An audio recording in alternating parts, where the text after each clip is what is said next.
یا ایھا الذین آمنوا صلوا علیہ وسلموا تسلیما۔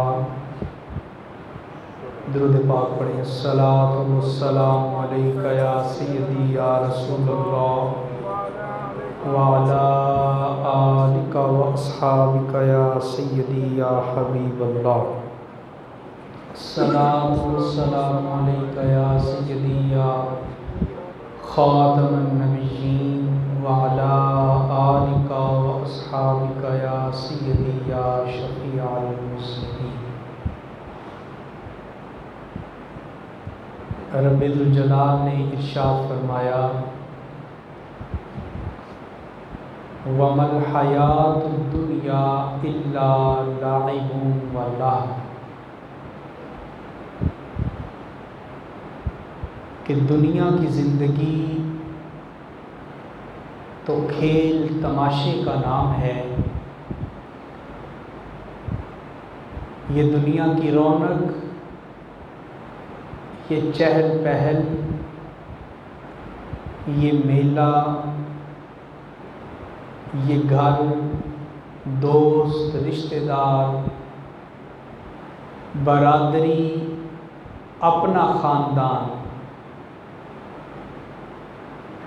فرمایا تمہیں یہ جو دنیا کی رونق اور چہل پہل نظر آتی ہے، یہ دنیا کی زندگی تو فقط کھیل تماشے کا نام ہے۔ وَلَلدَّارُ الْآخِرَةُ خَيْرٌ لِلَّذِينَ يَتَّقُونَ، اور فرمایا کہ آخرت کی زندگی بھی اسی کے لیے بہتر ہوگی جو دنیا میں تقوی والی زندگی گزار چکا ہوگا۔ آیت کا پہلا حصہ ہم نے سنا کہ یہ دنیا کی زندگی تو کھیل تماشا ہے، تو ذہن میں یہ خیال آیا کہ دنیا کی زندگی تو کھیل تماشا ہے، تو گویا آخرت کی زندگی بہتر ہے، وہ خیر والی ہے، وہ نفع والی ہے۔ تو رب الجلال نے فرمایا آخرت کی زندگی بھی سب کے لیے خیر والی نہیں ہوگی۔ وَلَلدَّارُ الْآخِرَةُ خَيْرٌ لِلَّذِينَ يَتَّقُونَ، آخرت کی زندگی اسی کے لیے بہتر ہوگی جو دنیا میں اللہ سے ڈرتا ہوگا، جس نے دنیا میں حلال حرام کا خیال رکھ کے زندگی گزاری ہو، اللہ اور اللہ کے پیارے رسول کے حکموں کے مطابق زندگی گزاری ہوگی، آخرت کا گھر اس کے لیے اچھا ہوگا۔ اور آخر میں فرمایا افلا تعقلون، کیا تم سمجھتے نہیں ہو؟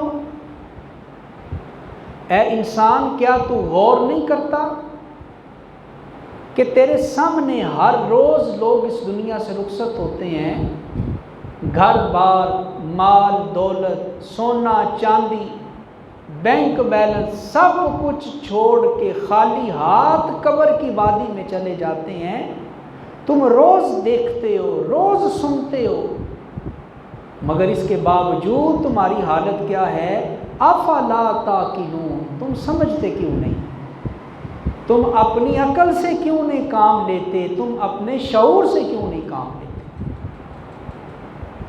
تو جو اللہ کے اولیاء ہیں، صلحاء ہیں، صوفیاء ہیں، انہوں نے اس راز کو پا لیا۔ یہ جو راز ہے نا کہ یہ دنیا کی زندگی کیا ہے، بولیں کھیل تماشا، آخرت کی زندگی اصل زندگی ہے۔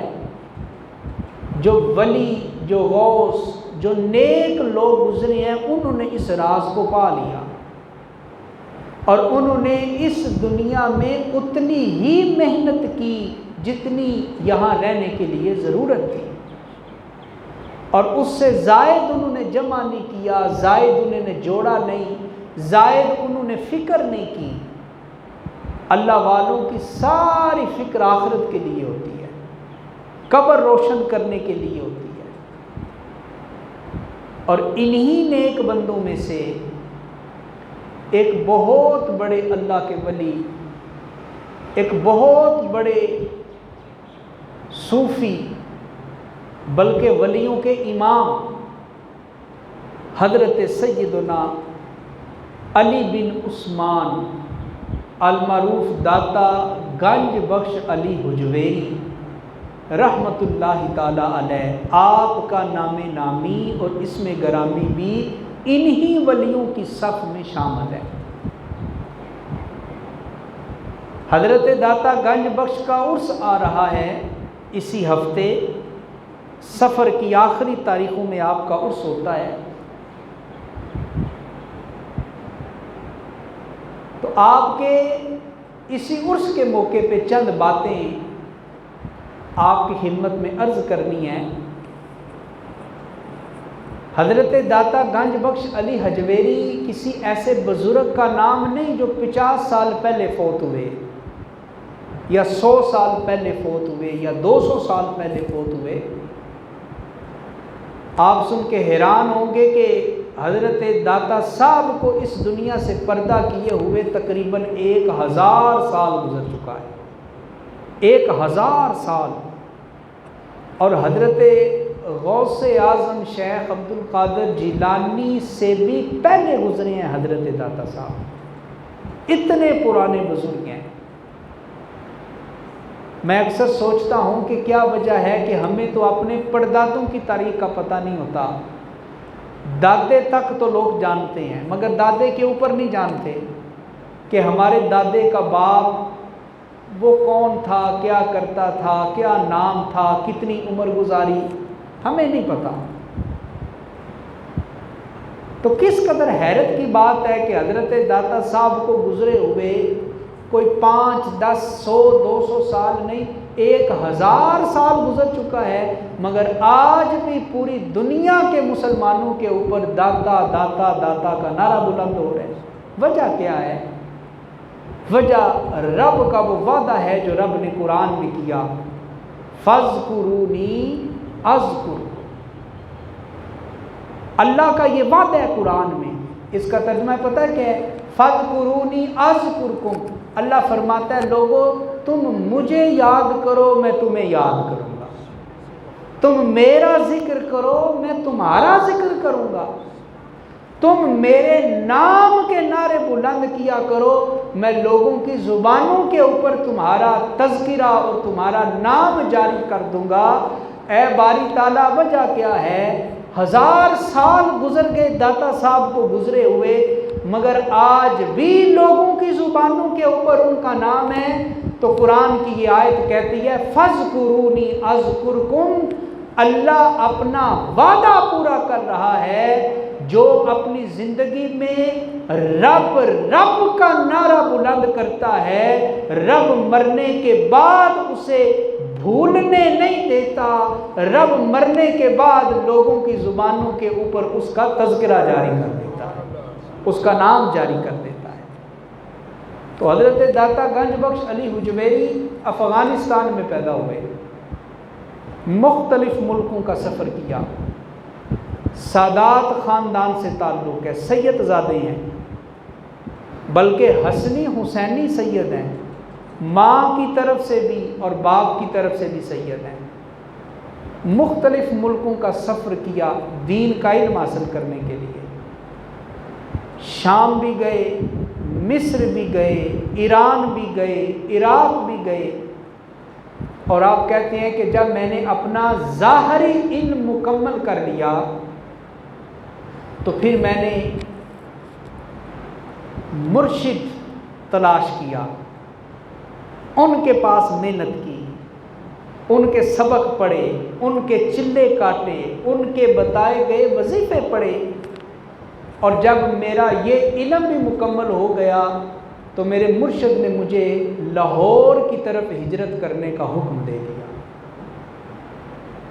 تو داتا صاحب لاہور تشریف لے آئے، اور اس وقت لاہور میں ہندوؤں کی حکومت تھی، اکثریت تھی ہندوؤں کی، اور بے شمار واقعات ہیں آپ کے، مگر میں نے واقعات نہیں سنانے آپ کو، کرامتیں بھی نہیں سنانی، صرف اتنا ہے کہ وہ لاہور جہاں پہلے رام رام ہوتا تھا، ہر گھر میں بت پڑے ہوتے تھے، ہندوؤں کی کثرت تھی، ہندوؤں کا غلبہ تھا، حضرت علی بن عثمان داتا گنج بخش علی حجویری نے اس طریقے کے ساتھ وہاں دین کی تبلیغ کی ہے کہ چند ہی سالوں کے اندر آپ نے لاہور میں نبی پاک کے دین کا جھنڈا بلند فرما دیا ہے۔ حضرت داتا صاحب کو 1000 سال ہو گئے اس دنیا سے پردہ کیے ہوئے۔ اس سے 2 باتیں معلوم ہوئی۔ ایک بات تو یہ معلوم ہوئی کہ عرس کرنا یہ آج کے دور کی بات نہیں۔ لوگ اعتراض کرتے ہیں نا، یہ عرس تم نے کہاں سے نکال لیا، یہ تو بر صغیر کی پیداوار ہے، یہ تو پاکستان اور انڈیا میں ہوتا ہے اور تو کہیں ہوتا ہی نہیں۔ تو جب سے حضرت داتا صاحب کا وصال ہوا تب سے لے کے آج تک ہر سال آپ کا عرس ہو رہا ہے۔ پتہ چلا عرس کرنا، بزرگوں کی ہر سال یاد منعقد کرنا، یہ آج کے دور کی بات نہیں، یہ تو 1000 سال سے سلسلہ چلا آ رہا ہے۔ اب دوسری بات یہ معلوم ہوئی، لوگ یہ بھی کہتے ہیں منکرین کہ یہ بیعت تم نے کہاں سے نکال لی، کسی کا مرید ہو جانا، کسی کے ہاتھوں میں ہاتھ دے دینا، یہ تو دکانداریاں ہیں پیروں کی، یہ تو دولت اکٹھی کرنے کا ایک دھندا کھول رکھا ہے، یہ آج کے دور کی پیداوار ہے۔ مگر حضرت داتا صاحب کی سیرت ہمیں یہ بتاتی ہے، آپ نے خود لکھا ہے کہ میں کئی اللہ والوں کے پاس گیا، ان کی صحبت میں بیٹھا، ان سے تربیت حاصل کی، پتہ چلا اللہ کی ولیوں کی سنگت اختیار کرنا، ان کی نسبت اختیار کرنا، یہ بھی آج کے دور کی بات نہیں، یہ بھی 1000 سال پہلے سے سلسلہ چلا آ رہا ہے۔ حضرت داتا گنج بخش علی حجویری کی جو کتاب ہے مکاشفۃ القلوب، اس سے 2-3 باتیں میں نے آپ کی خدمت میں عرض کرنا ہے۔ یہ جو آپ کی کتاب ہے، حضرت داتا صاحب کسی ایسی شخصیت کا نام نہیں کہ ہمیں جن کا بیک گراؤنڈ پتہ نہ چلے۔ اس وقت بہت زیادہ مزارات ایسے ہیں کہ لوگ ان کی تاریخ نہیں جانتے کہ یہ صاحب مزار کون ہے، یہ کہاں سے آئے، ان کا نام کیا ہے، ان کی حالات زندگی لوگ نہیں جانتے۔ مگر حضرت داتا صاحب کی ہستی وہ ہستی ہے کہ جن کی سیرت اور زندگی کسی سے ڈھکی چھپی نہیں۔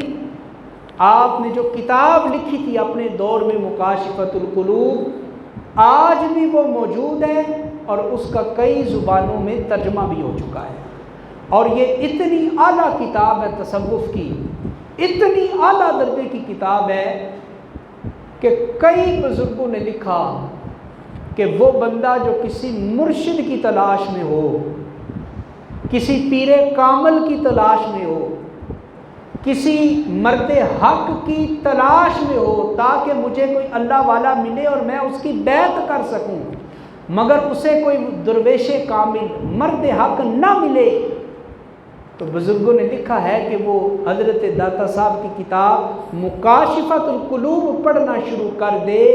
جب وہ یہ کتاب پڑھے گا تو اس کا ڈائریکٹ تعلق حضرت داتا گنج بخش علی حجویری کے ساتھ جا کے مل جائے گا۔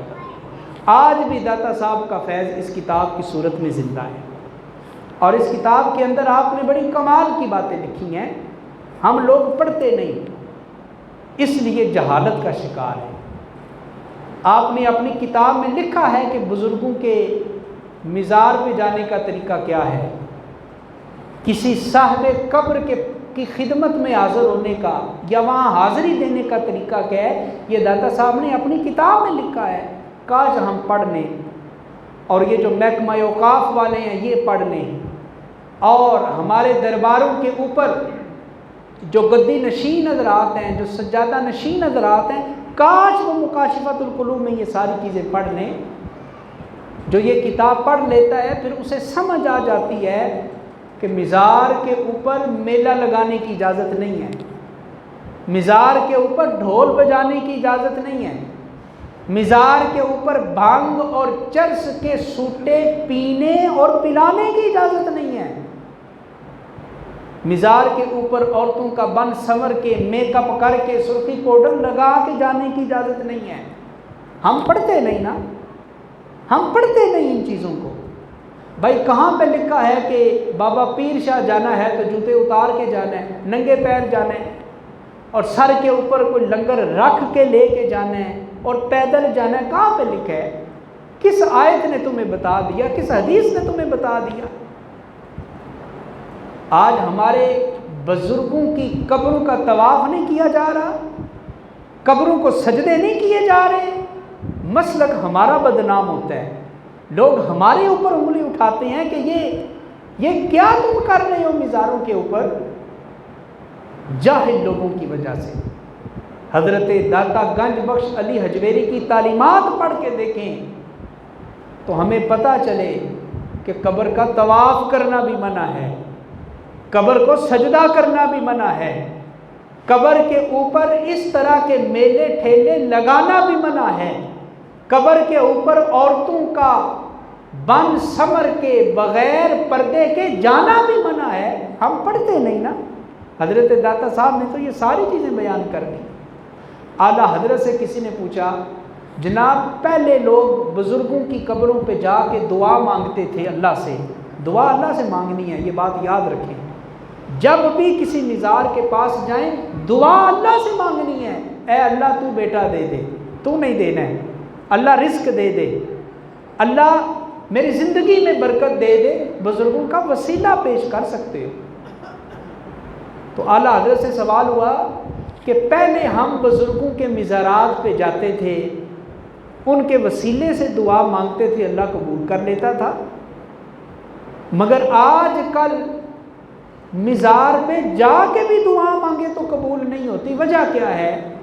تو اعلیٰ حضرت نے جواب دیا، وجہ یہ ہے کہ تم مزارات پہ جا کے غیر شرعی کام کرتے ہو، اللہ رسول کی نافرمانی والے کام کرتے ہو، بزرگ تم سے ناراض ہے، وہ صاحب مزار تم سے ناراض ہے، تو بتاؤ جس جگہ اللہ اور اللہ کے رسول کی نافرمانی کی جا رہی ہو وہاں مانگی گئی دعا کو اللہ قبول کیسے کر سکتا ہے؟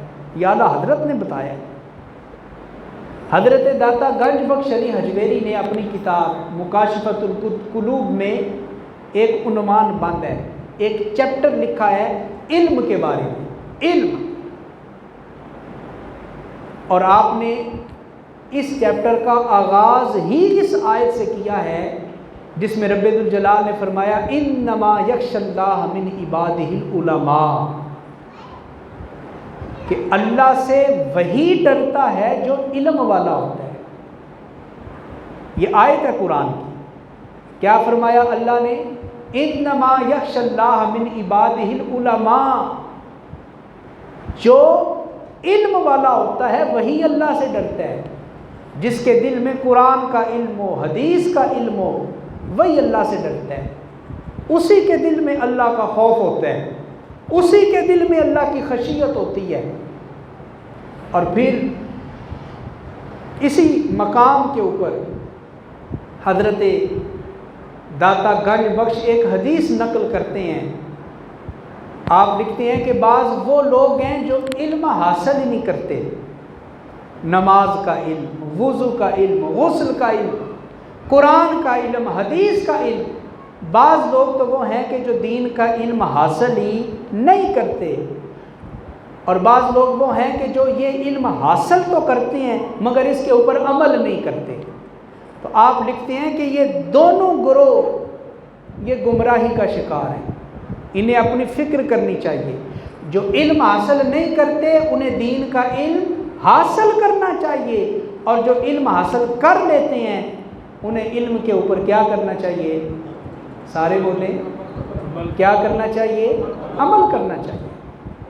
اور پھر آپ لکھتے ہیں کہ علم وہ حاصل کرو جو تمہیں نفع دینے والا ہو، یا دنیا کا نفع دے یا آخرت کا نفع دے۔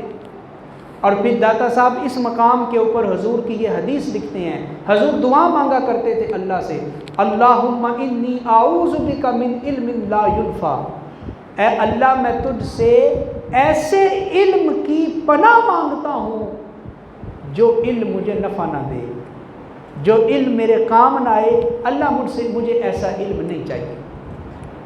اور پھر اسی مقام کے اوپر حضرت داتا صاحب لکھتے ہیں کہ وہ شخص جو فقیری کا دعویٰ کرے کہ میں فقیر ہوں، میں اللہ کی بارگاہ میں پہنچا ہوا ہوں، میں ولی ہوں، میں مرشد ہوں، میں پیر ہوں.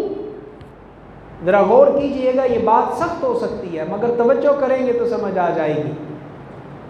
حضرت داتا صاحب کیا لکھتے ہیں کہ جو شخص یہ دعویٰ کرے کہ میں فقیر ہوں مگر اس کے پاس دین کا علم نہ ہو، تو آپ لکھتے ہیں کہ اس کی مثال اس بیل کی طرح ہے جو پانی نکالنے کے لیے کنویں کے ارد گرد سارا دن گھومتا رہتا ہے مگر وہ بیل اپنی منزل پہ نہیں پہنچ سکتا.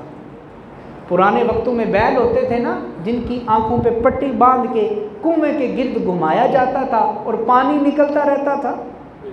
اب وہ بیل کئی بزرگوں نے دیکھا ہوگا، وہ 2 3 4 گھنٹے گھومتے رہتے تھے، پتہ نہیں وہ کتنے قدم اٹھا لیتے تھے، کتنے چکر لگا لیتے تھے، مگر جب ان کی آنکھوں سے پٹی کھولی جاتی تھی تو جہاں سے ان کا سفر شروع ہوتا تھا کئی گھنٹوں کے بعد وہ وہیں آ کے کھڑے ہو جاتے تھے، وہ اپنی منزل پہ نہیں پہنچ سکتے.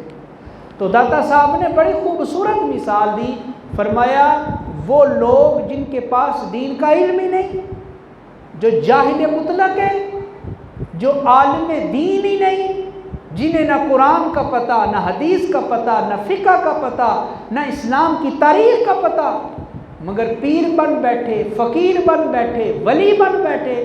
فرمایا ان کی مثال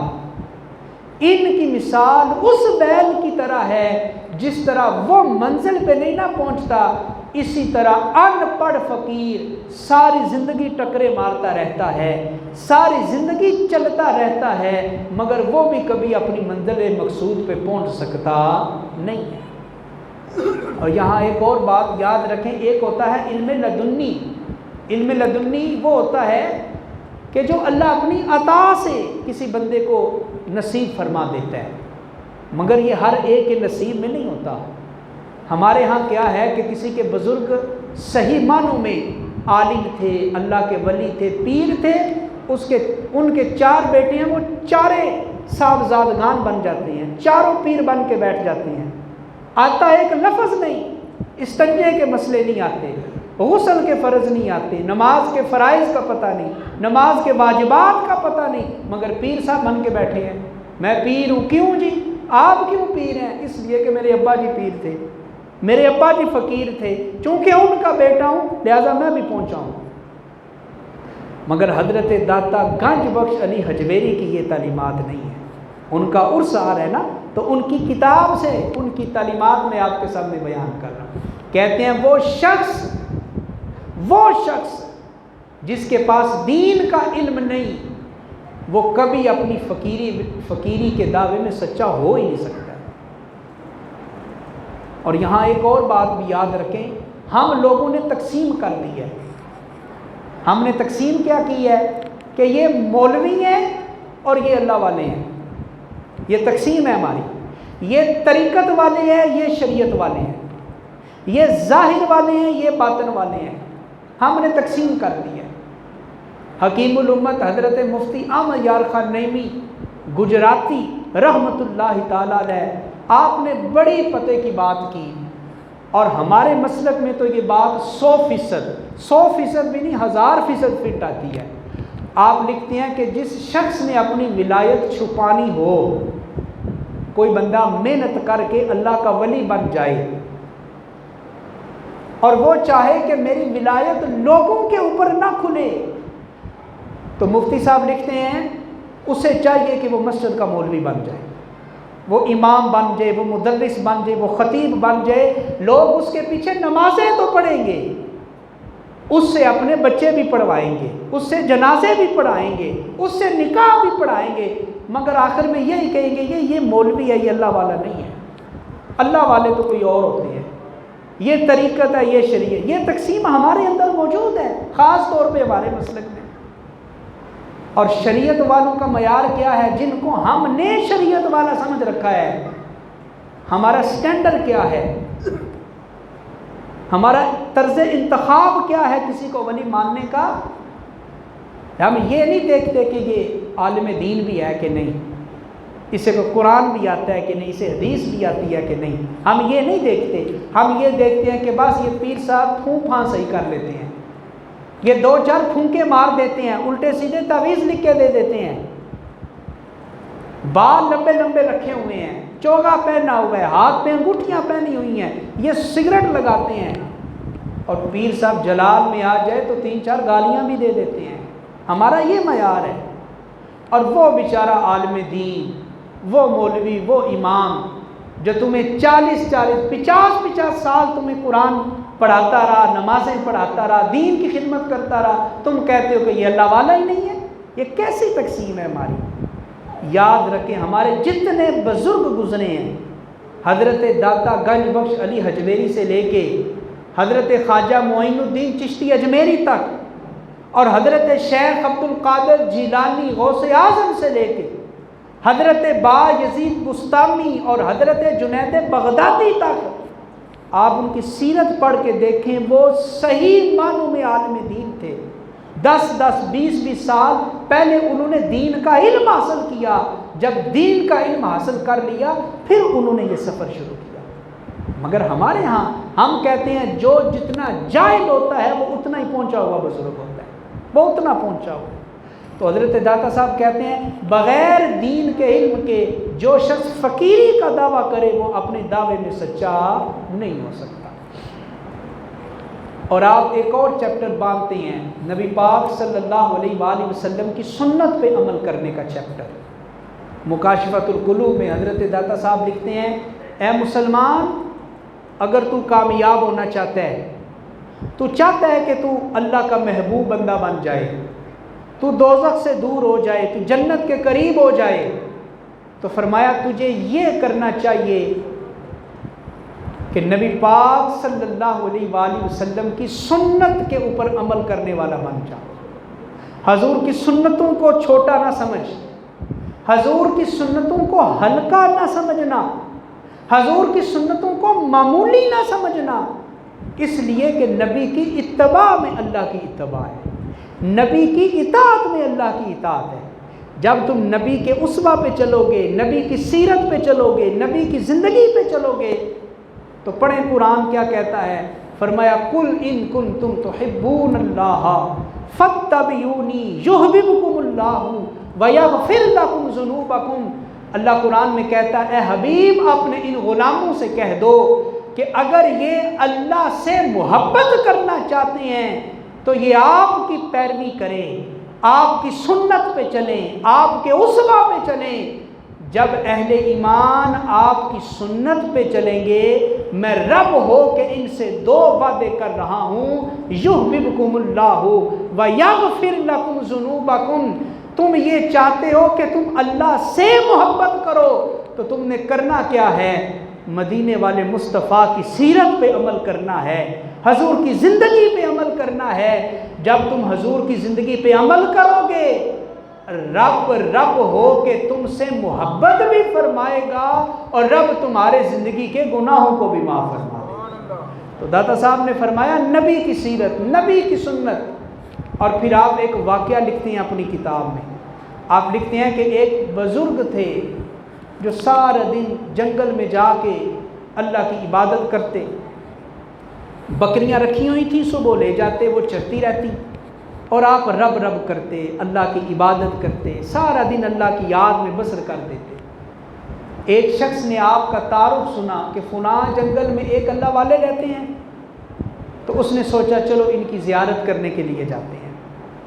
تو جب وہ شخص اپنے گھر سے چلا اور جنگل میں پہنچا تو اس نے ایک عجیب منظر دیکھا. منظر اس نے کیا دیکھا کہ وہ بزرگ خود تو نفل پڑھ رہے ہیں اور ساتھ ان کی بکریاں چل رہی ہیں، اور ان کی بکریوں کی حفاظت جنگل کا ایک بھیڑیا کر رہا ہے. بکریوں کی حفاظت کون کر رہا ہے؟ جنگل کا بھیڑیا. وہ بڑا حیران ہوا، سلام پھیری تو یہ شخص آگے بڑھا. دست بوسی کی اور کہا حضرت سمجھ نہیں آئی یہ بھیڑیے اور بکری ان کی دوستی کب سے ہو گئی؟ بھیڑیا تو بڑا دشمن ہے بکریوں کا، مگر میں دیکھ رہا ہوں کہ یہ بھیڑیا آپ کی بکریوں کی حفاظت کر رہے ہیں۔ تو ان بزرگوں نے جو جواب دیا وہ سنیے گا، وہ یہ جواب دیتے ہیں، اے میرے بھائی، جب سے ان بکریوں کے مالک نے اپنے رب سے صلح کر لی ہے، تب سے اس بھیڑیے نے میری بکریوں سے صلح کر لی۔ میں نے اپنے رب سے لو لگا لی، اپنے رب سے دوستی کر لی۔ جب سے میں نے اپنے رب سے دوستی شروع کی ہے، تب سے اس بھیڑیے نے میری بکریوں سے دوستی شروع کر دی ہے۔ یہ کس نے لکھا ہے؟ یہ حضرت داتا گنج بخش علی حجویری نے اپنی کتاب میں یہ واقعہ لکھا ہے۔ اور پھر لکھتے ہیں، کامیابی چاہتے ہو تو دین کی طرف آ جاؤ، نجات چاہتی ہو تو رب رسول کی طرف آ جاؤ، پھر دیکھو رب تمہارے لیے وہاں سے اسباب پیدا کرے گا جس کا تم تصور بھی نہیں کر سکتے، جو تمہارے وہم و گمان میں بھی نہیں آ سکتا۔ اور پھر حضرت داتا صاحب نے ایک اور چیپٹر باندھا ہے اپنی کتاب مکاشفۃ القلوب میں فقر کا۔ فقر کسے کہتے ہیں؟ ہم لوگ یہ سمجھتے ہیں کہ جس کے پاس پیسہ نہ ہو وہ فقیر ہے، جس کے پاس دولت نہ ہو، جائیداد، پیسہ نہ ہو، وہ صاحب فقر ہے، وہ فقیر آدمی ہے۔ مگر داتا حضور کی نظروں میں فقر یہ نہیں ہے۔ آپ کہتے ہیں میری نظروں میں فقیر وہ ہوتا ہے جس کے دل میں دولت کی محبت نہ ہو۔ جس کے دل میں کس چیز کی محبت نہ ہو؟ بولیں، دولت کی محبت نہ ہو۔ کہتے ہیں میری نظروں میں وہ فقیر ہے۔ اور پھر داتا صاحب یہاں حضرت ابو بکر صدیق کی ایک دعا ذکر کرتے ہیں، وہ دعا آپ بھی سنیں۔ حضرت ابو بکر صدیق نے ایک دفعہ دعا مانگی رب سے، اے باری تعالیٰ مجھے بہت زیادہ دولت عطا فرما،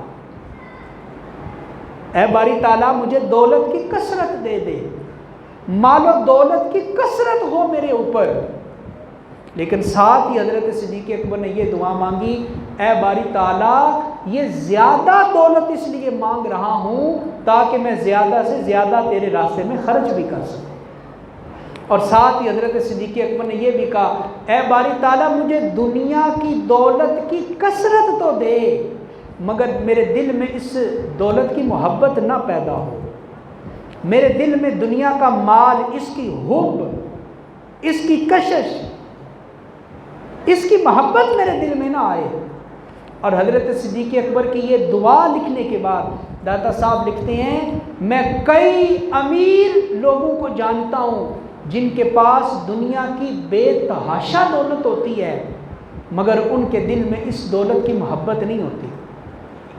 اور میں ایسے کئی غریبوں کو جانتا ہوں کہ جن کے پاس دولت تو نہیں مگر ان کے دلوں میں دنیا کی دولت کی محبت بڑی موجود ہے۔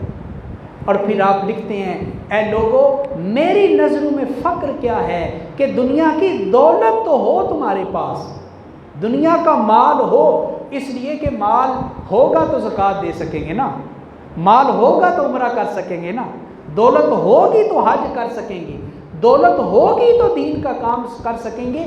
کہا دولت کی دعا تو مانگو مگر ساتھ ہی رب سے یہ دعا بھی مانگو، اے باری تعالیٰ مجھے دولت تو دے مگر اس دولت کی محبت مجھے عطا نہ فرما۔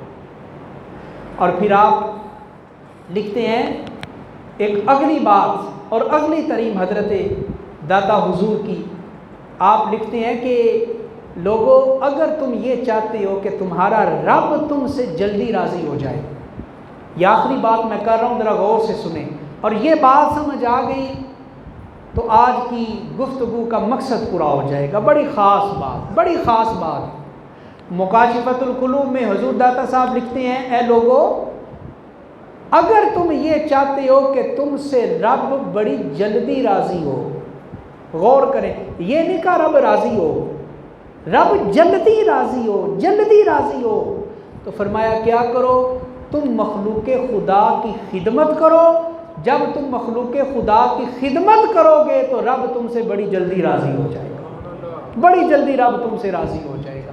مخلوق خدا کے کام آؤ، اللہ کی مخلوق کو دکھ نہ دو، اللہ کی مخلوق کو تکلیف نہ دو، نہ زبان سے دو نہ ہاتھ سے دو، مخلوق خدا کے لیے آسانیاں پیدا کرو، ان کی مشقتوں کو دور کرو، ان کی تکلیفوں کو دور کرو۔ ہوگا کیا؟ رب تم سے بڑی جلدی راضی ہو جائے گا۔ اور پھر اسی مقام کے اوپر حضرت داتا صاحب ایک واقعہ نقل کرتے ہیں بنو اسرائیل کے دور کا، اسلام سے پہلے کا واقعہ۔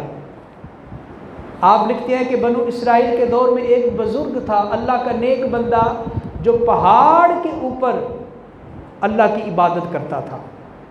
لوگ دور دراز سے اس کے پاس جاتے تھے اس کی زیارت کے لیے، اس کی خدمت کے لیے۔ تو چونکہ وہ پہاڑ کے اوپر رہتا تھا، تو جب لوگ پہاڑ چڑھتے تو راستے میں ایک پھسلن تھی، لوگ بعض اوقات اس سے پھسل کے نیچے گر جاتے، کسی کا بازو ٹوٹ جاتا، کسی کی ٹانگ ٹوٹ جاتی۔